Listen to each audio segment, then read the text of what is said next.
ಡೆವಲಪ್ಮೆಂಟ್ಗಾಗಿ ನಿಮ್ಮ ಕ್ಲಾಸ್ ನಲ್ಲಿ ಆಡಿಸಬಹುದಾದಂತ ಕೆಲವು ಆಟಗಳನ್ನ ಹೇಳ್ತೀನಿ. ಇದು ಯಾವ ಗೇಮ್ ಅಂದ್ರೆ ಟಾಪಿಕ್ ಬಿಲ್ಡಿಂಗ್ ಗೇಮ್. ಇವತ್ತಿನ ಟಾಪಿಕ್ ಹಾಲು. ಸೊ ನಮ್ಮ ಮಕ್ಕಳು ಹಾಲಿನ ಬಗ್ಗೆ ಅವ್ರಿಗೆ ಏನ್ ಗೊತ್ತಿದೆ ಆ ಎಲ್ಲ ವಿಚಾರನ ಹೇಳ್ತಾ ಹೋಗ್ತಾರೆ. ಫಾರ್ ಎಕ್ಸಾಂಪಲ್, ಹಾಲು ಬೆಳ್ಳಗಿರುತ್ತೆ, ನಮ್ಗೆ ಹಸು ಹಾಲು ಕೊಡುತ್ತೆ, ನಮ್ಮ ಮನೆಯಲ್ಲಿ 1 ಲೀಟರ್ ಹಾಲು ತಗೊಂತೀವಿ, ಹಾಲಿಂದ ನಾವು ಮೊಸರು ಕೂಡ ಮಾಡಬಹುದು, ಹಾಲು ನನಗೆ ತುಂಬಾ ಇಷ್ಟ, ಹೀಗೆ ಪ್ರತಿಯೊಂದು ಡೀಟೇಲ್ ನ ಕೊಡ್ತಾ ಈ ಆಟನ ಆಡ್ತಾರೆ. ಮುಂದಿನ ಆಟ ಸೆಂಟೆನ್ಸ್ ಬಿಲ್ಡಿಂಗ್ ಗೇಮ್. ಅಂದ್ರೆ ಈ ಒಂದು ಟಾಪಿಕ್ ಬಗ್ಗೆ ವಾಕ್ಯನ ಮಾಡಬೇಕು.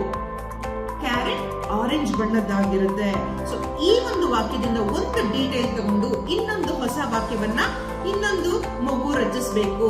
ಸೊ ಕ್ಯಾರೆಟ್ ಕೇಸರಿ ಬಣ್ಣದ್ದಾಗಿರುತ್ತೆ, ಕೇಸರಿ ಬಣ್ಣ ನನಗೆ ತುಂಬಾ ಇಷ್ಟ.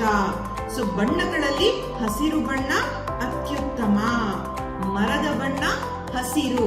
ಸೊ ಹೀಗೆ ಮಕ್ಕಳು ಹೊಸ ಟಾಪಿಕ್ ಅಂತ ನ್ಯಾವಿಗೇಟ್ ಮಾಡಿ ಹೊಸ ಹೊಸ ವಾಕ್ಯಗಳನ್ನ ರಚಿಸಿ ಸ್ಪೋಕನ್ ಕನ್ನಡ ಡೆವಲಪ್ಮೆಂಟ್ ನಿಮ್ಮ ತರಗತಿಗಳಲ್ಲಿ ಅಚ್ಚುಕಟ್ಟಾಗಿ ಆಗುತ್ತೆ.